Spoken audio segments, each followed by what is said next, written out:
What's up, guys? I'm back with another movie review. Today I'm here to talk about one from Warner Archive, and it is The Wrong Man. So this is an Alfred Hitchcock movie. It wasn't super well received at the time, but it definitely kind of grew on film buffs over the years, and today it's kind of taken a place as, right in with his other, really good movies.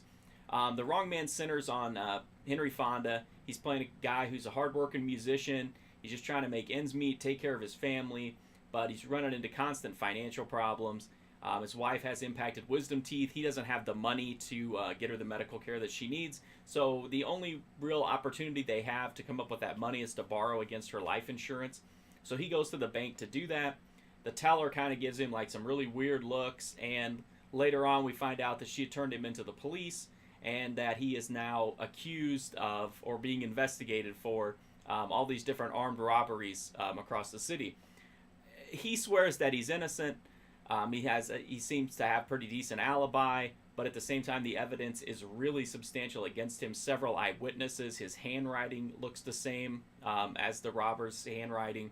There's just a lot of stuff going against him, and the movie kind of follows what happens as he tries to clear his name, and at the same time, the prosecutors are absolutely certain that they've got the right guy, and his wife has a really hard time with it.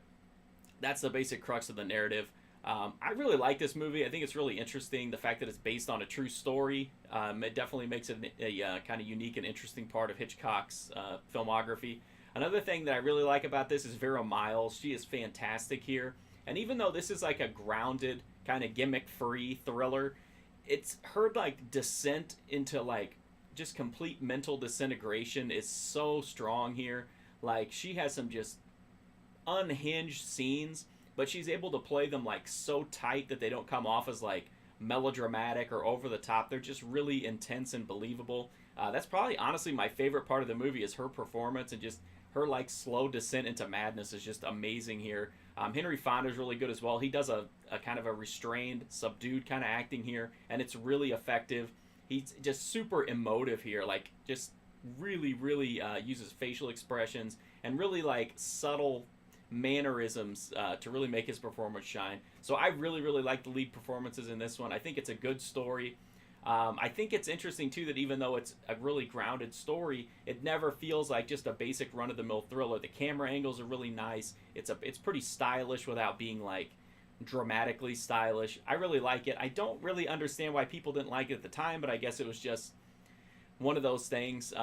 But I really like it. I think it's a really good movie. I think it's extremely interesting. It has really good pacing, but at the same time, it takes the time to like really establish the characters and the situation. So it's not just like throwing you into this, and then everything unravels. Like you get to know the characters a little bit before things start to go south. So it really has more impact once things do, go bad. Again, I don't really know why people don't like this one. It seems like people are more accepting of it, but I don't know. I think it's a really solid movie. I think it's just super fun to watch. I love the performances. I love the visuals.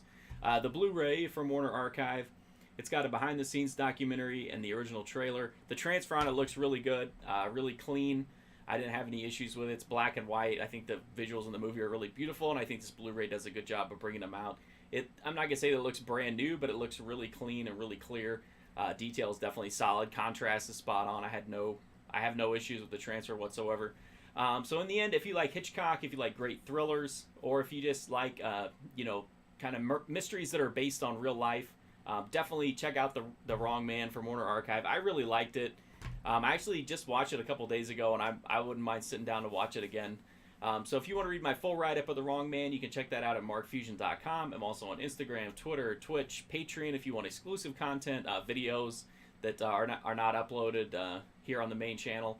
You can check that out at Mark Fusion. If you want to see what I've got coming up, as far as reviews and things that are in the pipeline, you can go to follow me on Letterboxd, and I post the stuff there first so you can kind of get an idea of what might be coming up. But the best thing you did help me out is just hit that sub button. Free, easy, direct. Help me keep making content and help me to keep growing the channel. I sincerely appreciate it, though. I really do, and hopefully I'll see you guys soon.